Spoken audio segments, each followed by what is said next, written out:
take a look at what's grabbing headlines in the world papers. Joined with us, we have Solange Moujon. Morning again, Solange. Morning.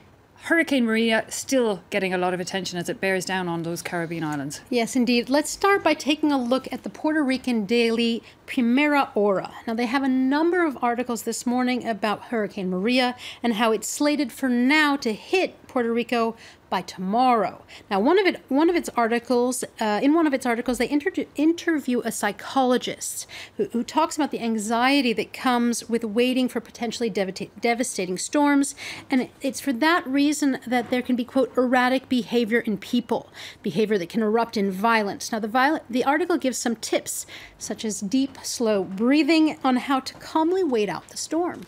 And storms there have been. We've had Hurricane Harvey, Irma, now Maria. So also increasingly a lot of talk of climate change. Yeah, on the front page of its early morning edition this morning, The Times, the British Daily, has an article where it says that experts believe that climate change can be averted. It quotes scientists saying that all is not lost, and that there's even good news, that global warming is actually not speeding up at the rate that they had feared. According to the Times article, the models that the scientists used a decade ago to predict how quickly the Earth would be warming has overshot the mark. To be clear, these scientists in the article, quoted in the article, are not climate skeptics.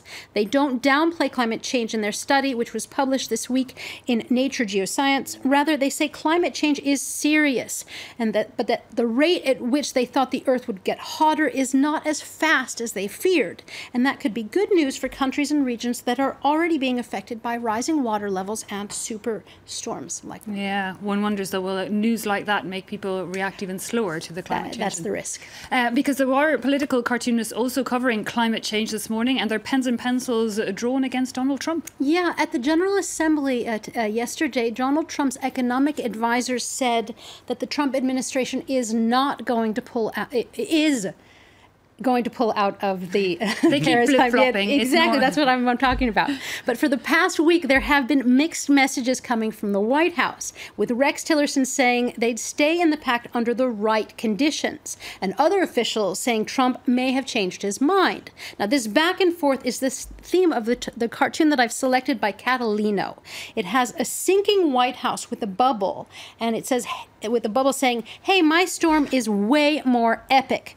There's a lot going on here. The bubble, of course, refers to Donald Trump's signature way of speaking. It also, with the internal conflicts title, the cartoon is referring, of course, to the White House's inability to follow a single unified line. Okay, yeah, really getting some drumming there by cartoonists. Turning now, Solange, to Kenya. In less than a month, the country is expected to head once again to the polls for a second presidential election after the first was annulled due to voter fraud. Are they ready? The countdown has begun. It's less than a month away, and the electronic systems will not be ready. That is the message in the main article on the BBC this morning. It says that the company that is in charge of the electronic voting system in Kenya won't be able to make the necessary changes and reboot their voting system before the October 17th deadline. In the first August vote, 45,000 computer tablets were used to transmit the votes. And it's that transmission that Kenya's Supreme Court annulled because of irregularities. Now, the Deutsche Welle, the German media group, also has an article on this topic that says that Kenya isn't alone in using potentially unreliable systems. The article says that a number of countries in Africa and in the world, actually, have systems that could be hacked. One of the voting observers in the article says that technical problems, though, are secondary, that the real challenge is getting people to believe in the potential of their vote being able to count and really affect change. Now, the Kenyan Star, which is a Kenyan daily, says that in order for the country's democracy to remain credible in the next presidential vote, the contingency plan needs to be put in place, one that would be put into use if this time the electronic system fails. It says a manual way of checking ballots may be necessary, but above all, what they need to do is have a plan B or a plan C in the case that they need a third revote, or in case that the second vote is questioned. Yeah, exactly. You need a check and balance on that. Finally, Solange, there's a story still making headlines in the US media. Yeah, it's the Emmys. Yesterday was the US's Emmy Awards. It's the annual event that gives out prizes for the best in television. But this year it took a political turn, and the US press is covering that heavily.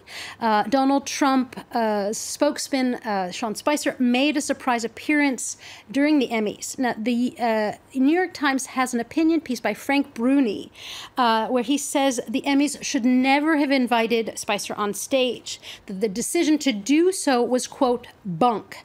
Bruni says that the press secretary frequently lied while he was working for Trump, and he even referred to his lies in his Emmy cameo, and that letting Spicer have a cameo at the Emmys was giving credibility to falsehoods and essentially saying it's okay to lie. It could even make you famous. Well, there you go. Even the Emmys can be politically controversial. Solange Mouton, thanks for that wrap of the international papers. Time for a quick break now here on France 24. Back after this. Do stay tuned.